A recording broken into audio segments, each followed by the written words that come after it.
Hola, estimados videadictos. En esta entrada no vamos a hablar de licencias ni vamos a analizar ningún DVD, sino que vamos a hablar de un tema que yo ya llevo un tiempo queriendo mencionarlo.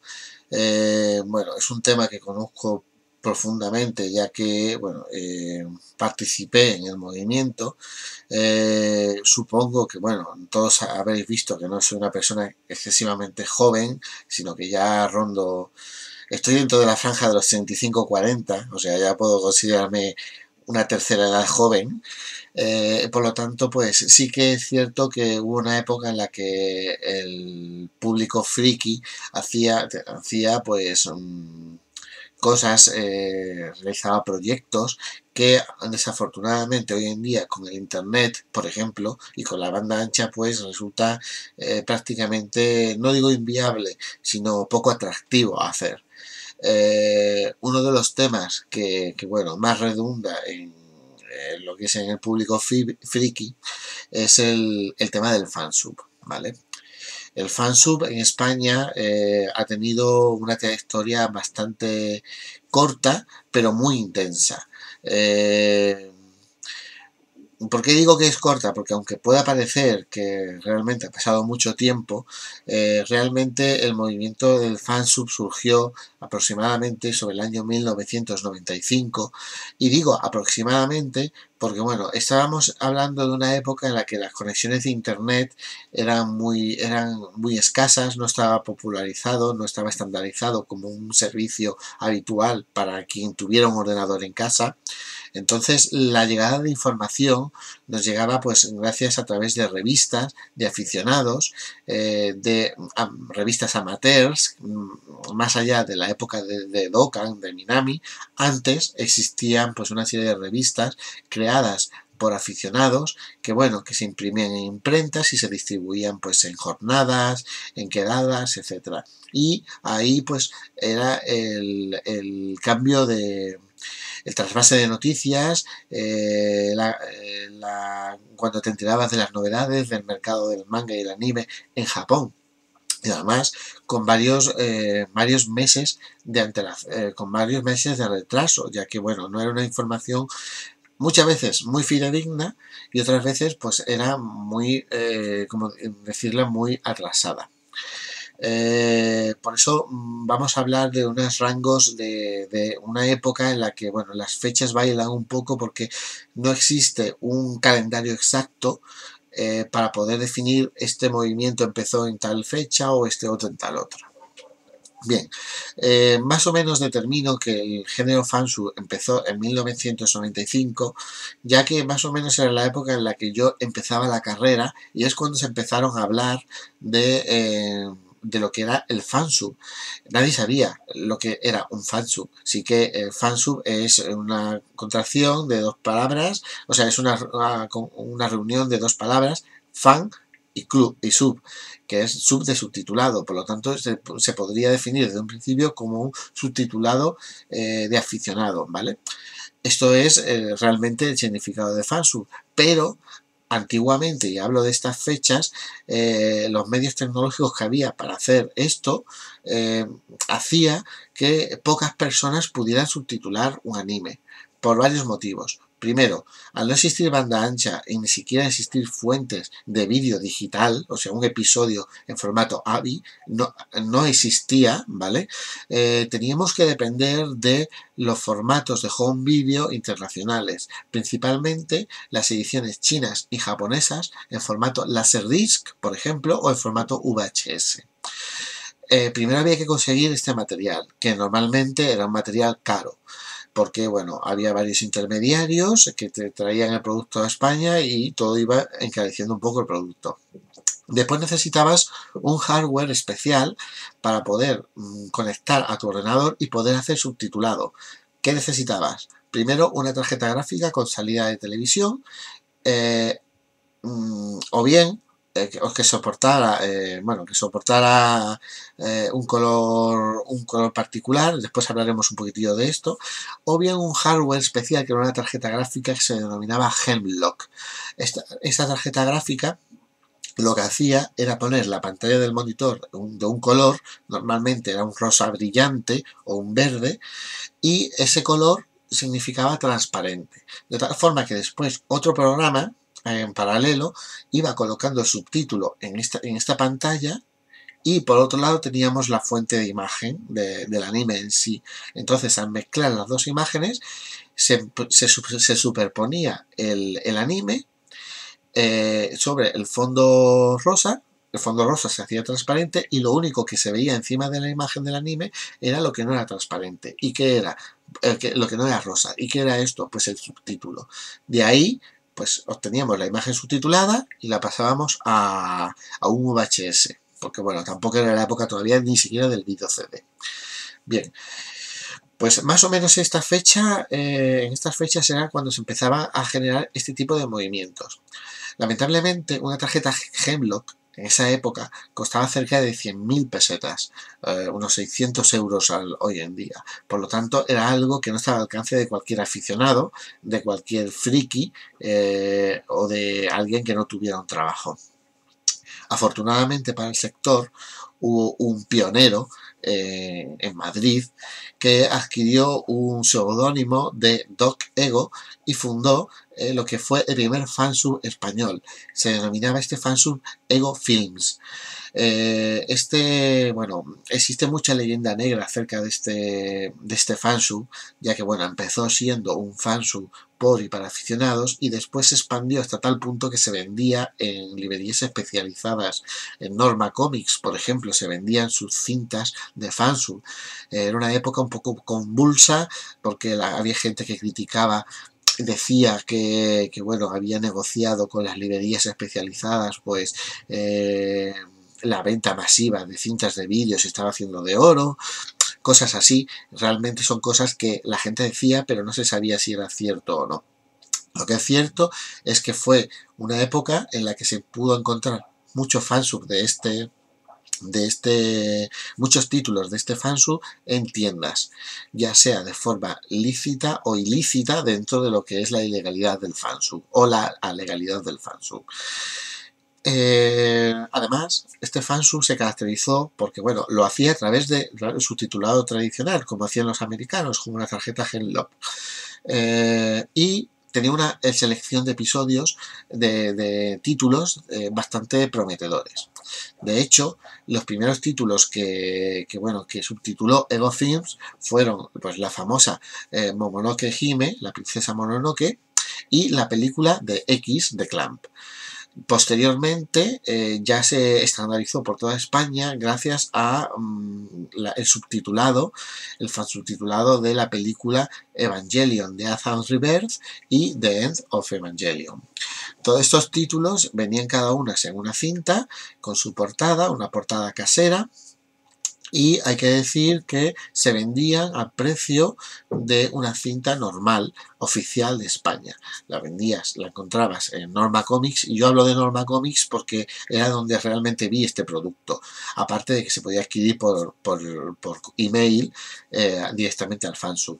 Pero la forma de contactar al fansub siempre fue un poco oscura, no fue fácil de contactar con él hasta que no dabas con alguien que lo conocía y que tenía un correo electrónico, etc. Entonces la mayoría de la gente tenía que comprarlo en librerías especializadas, como copia de copia, ¿vale? Aquí prácticamente todo el mundo se hizo de oro gracias al trabajo de estos fans.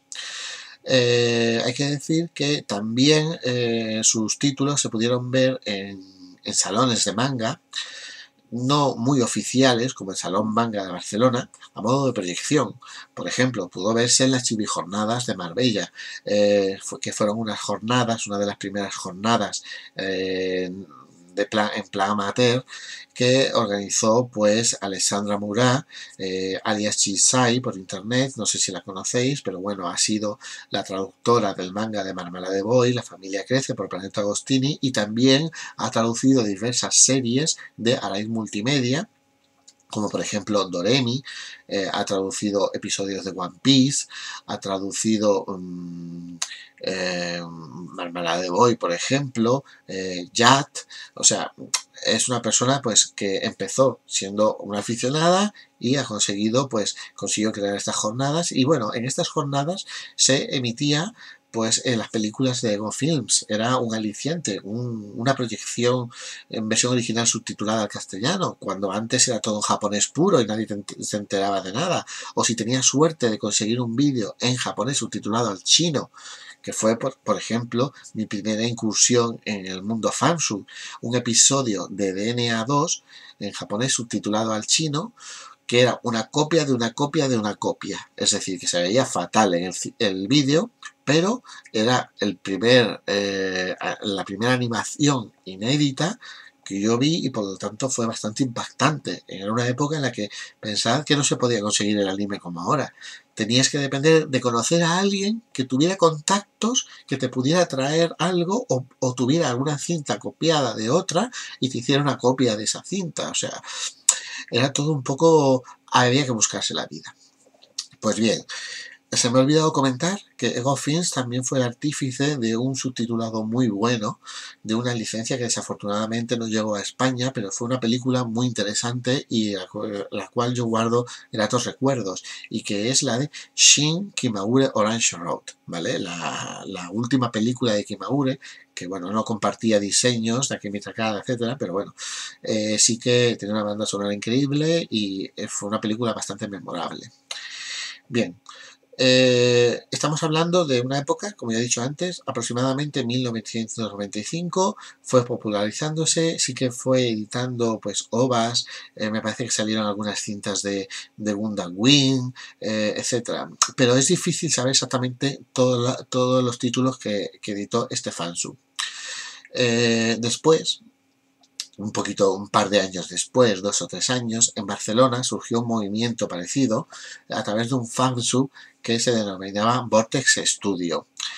Vortex Studio subtituló pues los primeros episodios de Kadekano y también tengo aquí una chuletita, la película de Kite, si no recuerdo mal. Era una época, como ya digo, 2 o 3 años después de Go Films, en la que a pesar de que Go Films todavía trabajaba en esta afición, Vortex aprovechaba las últimas tecnologías para ofrecer un fansub más cercano y también más barato. ¿Cómo? Pues aprovechando lo que era la tecnología de un producto novedoso como el vídeo CD. Las grabadoras de CDs ya se estaban popularizando en los ordenadores, estaban adquiriendo pues unos precios más asequibles, grabadoras por 60 euros, ahora lo tenemos por 30 por menos, pero antes costaban 60 euros y eso era un precio asequible para una grabadora. Entonces pues se grababa en formato vídeo CD y lo podías ver en la tele. ¿De acuerdo? Eran pues, la calidad era superior por ser una calidad digital, pero aún así no hay que olvidar que, bueno, la mayoría de los títulos de Vortex vino a través de video CDs chinos adquiridos en China. Era un producto, el video CD, que fue muy popularizado en China y por lo tanto muy más económico que los Laserdisc que usaba Ego Films, y bueno, pues se adquiría de ahí la fuente de imagen y se subtitulaba. Bien, estamos en una época en la que ya hay 2 fansubs en España. Era muy difícil conseguir lo de Vortex. Lo de Vortex prácticamente se conseguía en el mercado de San Antonio. Prácticamente solo lo conseguían los catalanes, porque eran los que conocían a fulanito o a menganito. Y la verdad era bastante difícil. Pero apareció Internet. Y Internet apareció con los modems de 56K. No te permitían bajar nada, porque bajar un episodio de 170 megas te duraba más o menos unas 8 horas para bajártelo de forma continuada, pero sí que te daba para iniciarte en los chats, en el IRC y en lo que es la comunicación vía email. Esto ya favorecía que aparecieran los primeros grupos de IRC en los que tú podías contactar con los fansubs o con gente que conocieran los fansubs y, bueno, ir, pues eso, obteniendo formas de conseguir el anime. ¿Vale? A partir de aquí, la distribución ya no solo se hacía en tiendas, sino que también se podía conseguir por correo postal. Era una época en la que el espíritu fansub realmente era por y para los fans, y hacían lo de que si se licenciaba en España, cortaban la distribución. ¿Vale? Como ya digo, era una época en la que ya empezaba a funcionar el IRC. Empezamos a tener los primeros contactos con los IRCs americanos, en los cuales había pues un derroche de fansubs, de grupos, una ingente cantidad de fansubs en América que nos permitía pues descargarnos episodios subtitulados al inglés, evidentemente con una calidad muy baja, porque estamos hablando de una época en la que empezaban ya a popularizarse los vídeos en formato AVI, pero en DivX, en DivX 3.11, en formato ASF, eran formatos con una calidad de imagen muy mala, en los cuales destacaba el fansub americano, precisamente porque allí las conexiones de internet están mucho más avanzadas. Lo que ahora era, lo que aquí eran 56K, allí el estándar era 1 mega de bajada y de subida. De hecho, no sé si me estará viendo alguna persona que en esa época ya empezaba a descargar.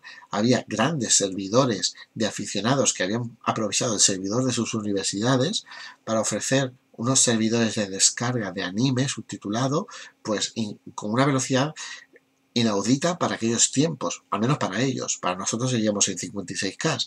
Yo recuerdo uno en particular que el servidor se denominaba Temba, y bueno, accedías a través de una página web, de un listado con los episodios y como una especie de codificación, de numeración, donde ponían dónde estaba cada episodio.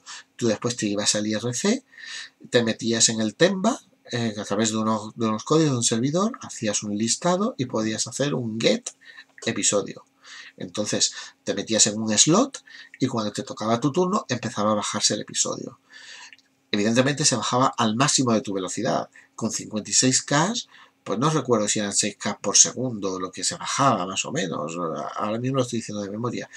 Pero vamos, que sepáis que a la máxima velocidad se tardaba en descargar unas 170 megas de un episodio en 8 horas más o menos. ¿De acuerdo?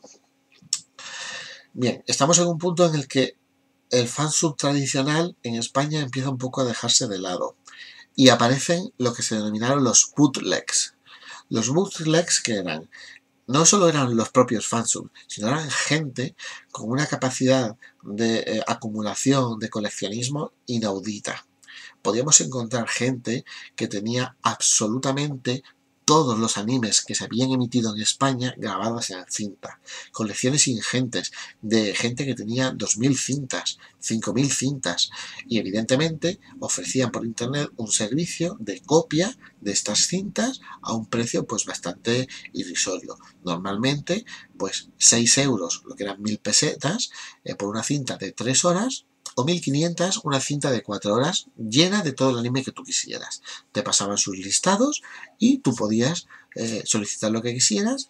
Normalmente pedías pues una serie que a lo mejor te ocupaba 6 cintas, pues ya ves, 6000 pesetas, una serie de, por ejemplo, de 60, una cinta de 3 horas ocupaban, pues ahora mismo no sabe decirte si ocupaban 6 o 7 episodios, pues échale 60 episodios, 12 cintas o así. Vamos, te gastamos una pasta porque realmente había mucho aficionado. Y bueno, había títulos que hacía mucho tiempo que habían dejado de emitirse y que esta gente los tenía, la serie entera de Mazinger Z, por ejemplo, y bueno, pues se conseguían de estas formas, ¿vale? Era una época en la que se mezcló fansub y bootleg, ¿vale?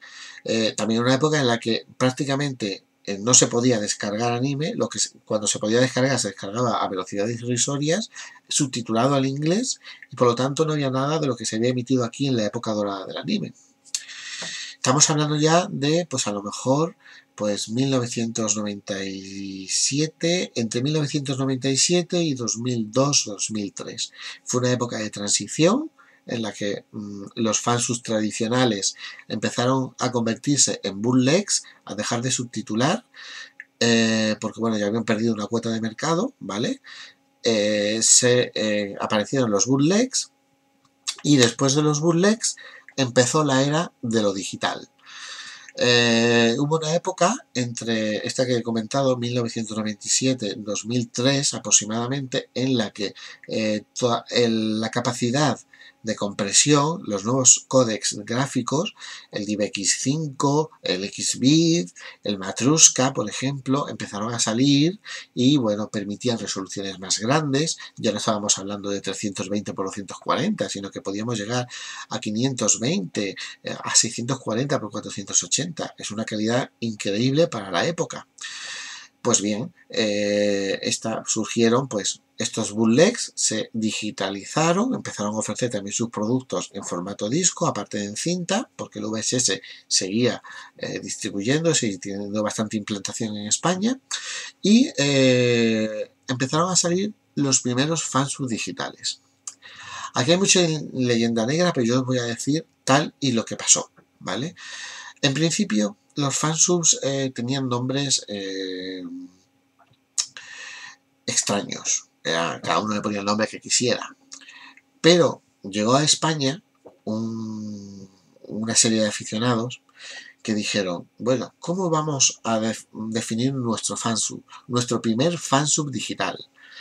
Pues bien, este primer fansub español puramente digital, hay que diferenciarlo, fue el primero puramente digital, se denominó Otaku no Fansub, el fansub del otaku. A partir de ahí es increíble cómo esta estructura de nombres se ha ido desarrollando, porque salieron fansubs a punta pala a partir de aquí. Tatakae no fansub, no sé qué no fansub, el tema no sé qué no fansub fue el boom, por decirlo, con respecto a los fansubs. Todo el mundo tenía que tener un nombre no sé qué no fansub, ¿vale? Era una época en la que también hubo nombres originales como Mangalores, Eol, Avalon, por ejemplo, también, y multitud de títulos que la verdad yo ahora mismo no recuerdo. Dentro de este grupo de fansubs digitales intentaban no pisarse los títulos unos a otros, ya que bueno, eran realmente por y para fans y no buscaban el ego, el sentirse importantes dentro de la sociedad del público del manga anime, ¿vale? Pero surgió aquí un desdoblamiento entre dos regiones, Latinoamérica y España. Latinoamérica empezó a hacer lo que le vino en gana, ¿vale? Y España, pues a raíz de la aparición de grandes éxitos como por ejemplo Naruto, empezó a perderse. Y cuando digo perderse me refiero a olvidarse del tema de no quiero hacerme importante, ¿vale? Empezó Naruto, la cogió un fansub, y a partir de ahí pues empezaron a salir fansubs que querían hacer el mismo título. En principio había una asociación de fansubs denominada Hispasubers, que tenía una mailing list en la cual pues se organizaba un poquitillo la faena, cada fansub era independiente, pero decían, pues mira, yo voy a hacer este título, así que no lo hagas tú, y así sucesivamente. Pues a partir de ahí fue el acabose. Todo el mundo quería subtitular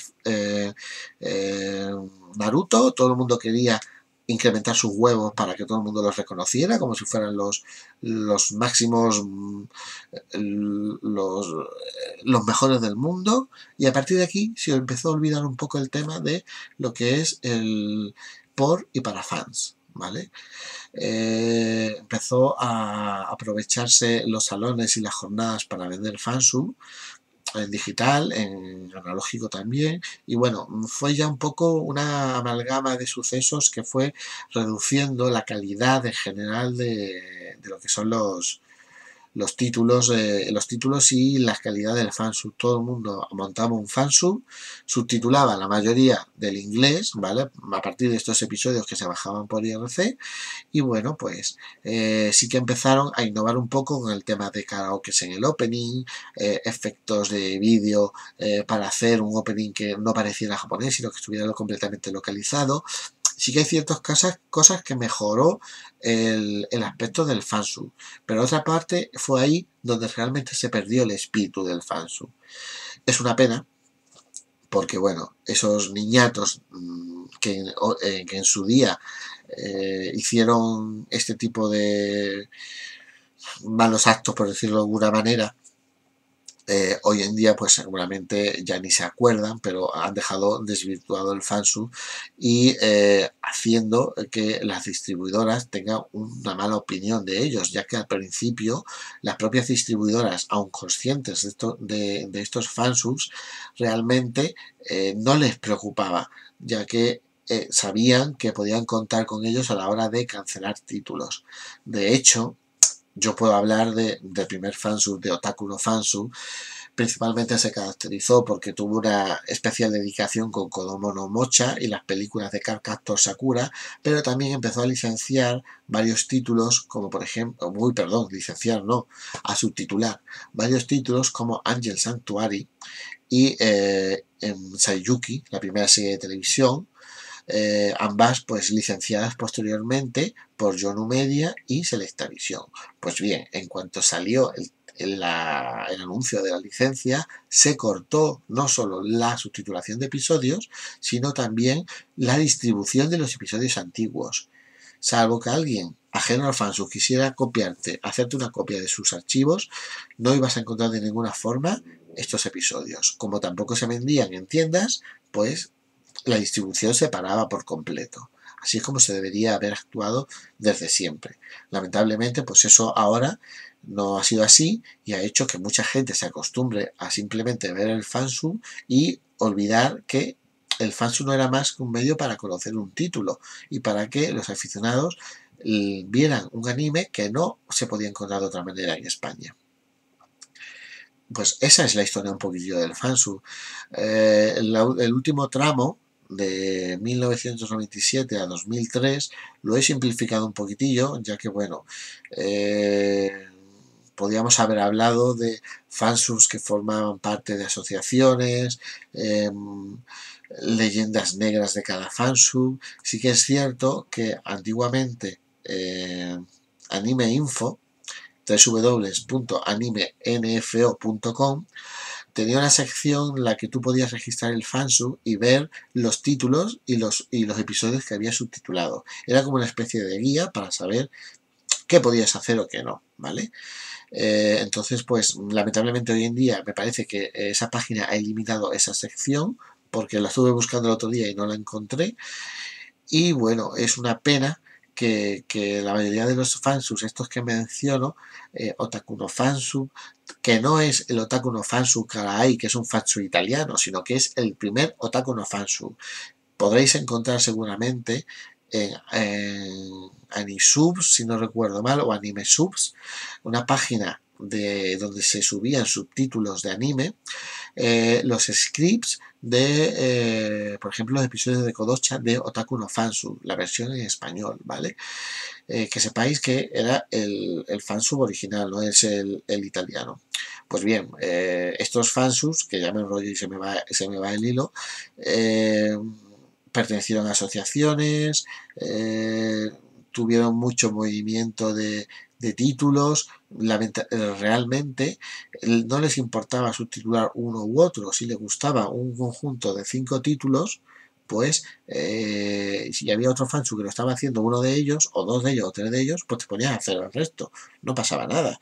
De hecho, incluso había gente de diferentes fansubs que les interesaban el mismo título y en vez de sacar cada fansub su versión, pues trabajaban conjuntamente para editar esos episodios. Por ejemplo, uno hacía la compresión y otro hacía el subtitulado o la traducción, etcétera. Por ejemplo, tenemos un caso entre Otaku no Fansub y Tatakae no Fansub de la compresión y subtitulación de la serie Infinite Revias, que es una serie de ciencia ficción con muchas similitudes a la historia del Señor de las Moscas, pero ambientada en el espacio, y la verdad fue un título muy interesante de trabajar y de subtitular en colaboración con otros fansubs, ¿de acuerdo? También hay que decir que bueno, que estos fansubs ya se ofrecían completamente gratis, ya no había en esta época distribución en cintas, en VHS, todo era a través del IRC, se subían los episodios. De hecho, hubo una época en la que el tracker de Frozen Layer, una página web en su época bastante famosa, agrupaba casi todos los fansubs españoles, incluso los latinos, y se podían encontrar ahí todos los lanzamientos. También se subían, aparte del BitTorrent, se subían a las News, que eran pues grupos de noticias donde se subían parcheados y troceados los episodios, con archivos de comprobación, con pars, etcétera.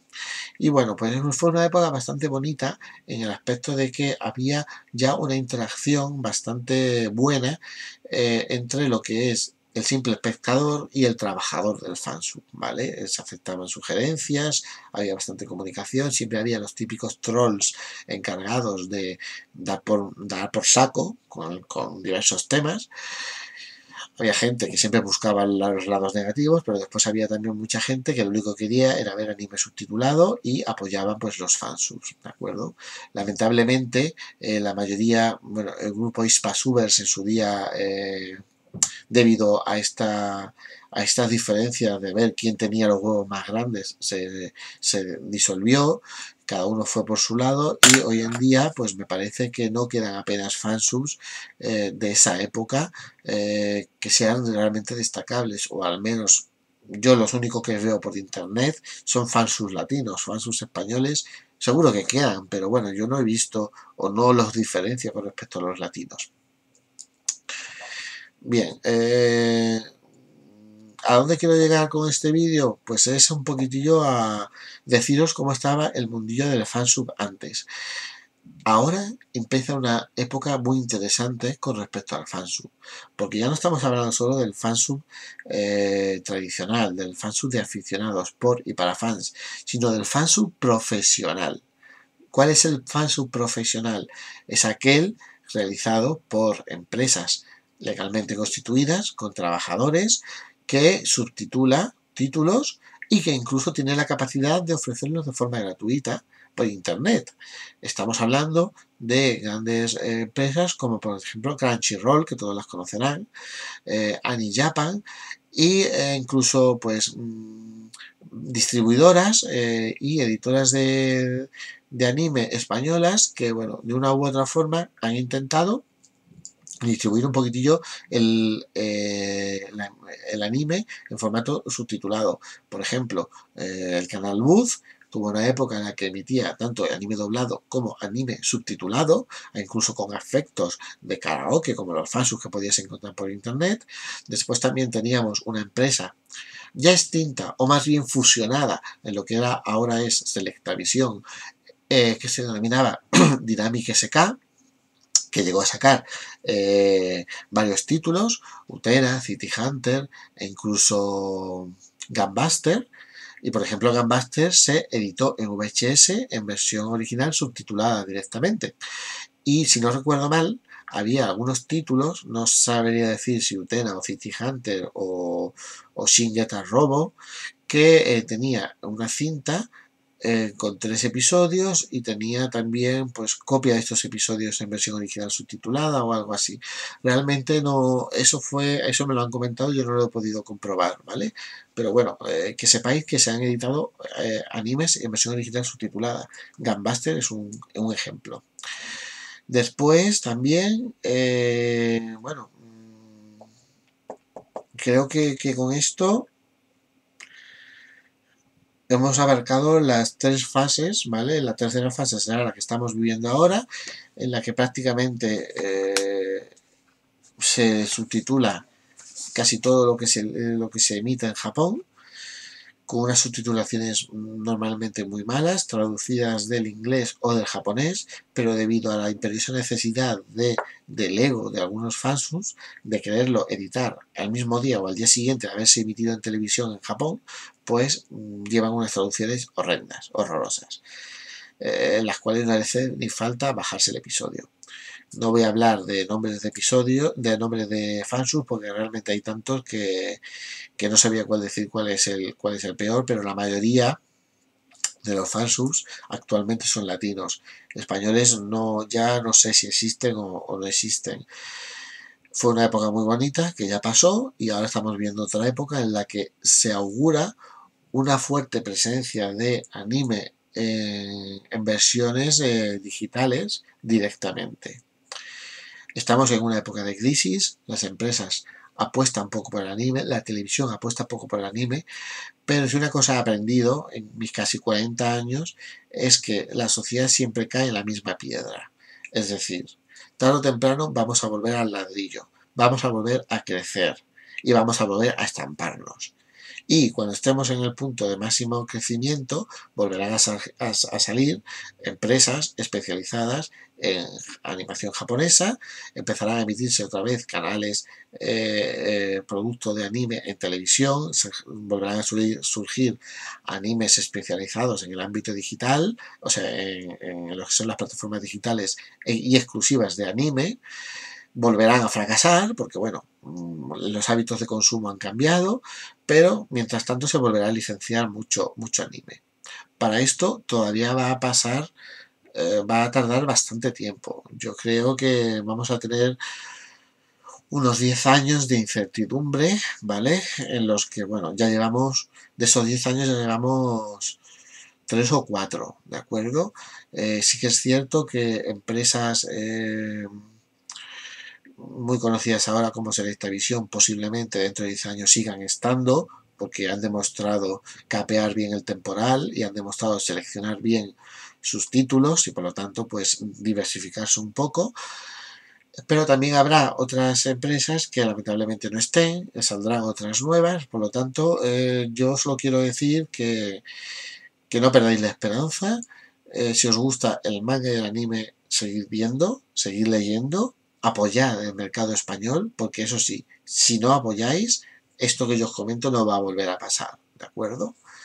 Y bueno, llegará un momento en el que se vuelva Emon vuelva a editar anime, lo hará, seguro, estoy segurísimo, cuando se olviden ya de lo que pasó con Yonu Media, porque las empresas son así. Y lo que, como ya digo, al menos los españoles caemos siempre en la misma piedra. O sea que vamos a caer en lo mismo, vamos a caer en la crisis. ¿Quién no de vosotros que está con un alquiler o que está con una hipoteca no preferiría vender una hipoteca, un piso especulando antes que venderlo a bajo coste? Pues si seguimos con esa mentalidad, tarde o temprano la volveremos a aplicar. Ahí está nuestro problema y por qué somos diferentes a los europeos. Bien, bueno, no me voy a empezar a hablar ya de la crisis y tal porque nos enrollamos, pero vamos, que sepáis que hay esperanza todavía, los hábitos de consumo van a cambiar, pero la televisión va a seguir estando y aunque ahora mismo el anime sea prácticamente un 0% de la programación televisiva, va a volver a tarde o temprano a surgir, a resurgir, ¿vale? Solo hay que tener un poquito de paciencia y mientras tanto aguantar el temporal. Bien, creo que me he explayado bastante, son casi 40 minutos lo que llevamos.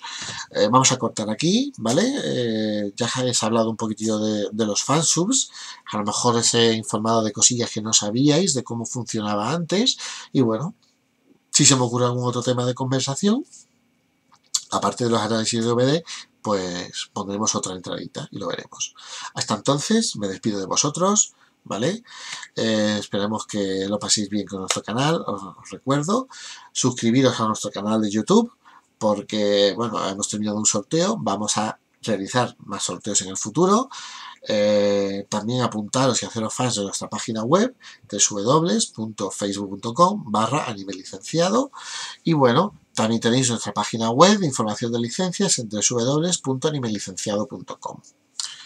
Sin más, pues despedirnos y esperamos volver a veros en otra entrada.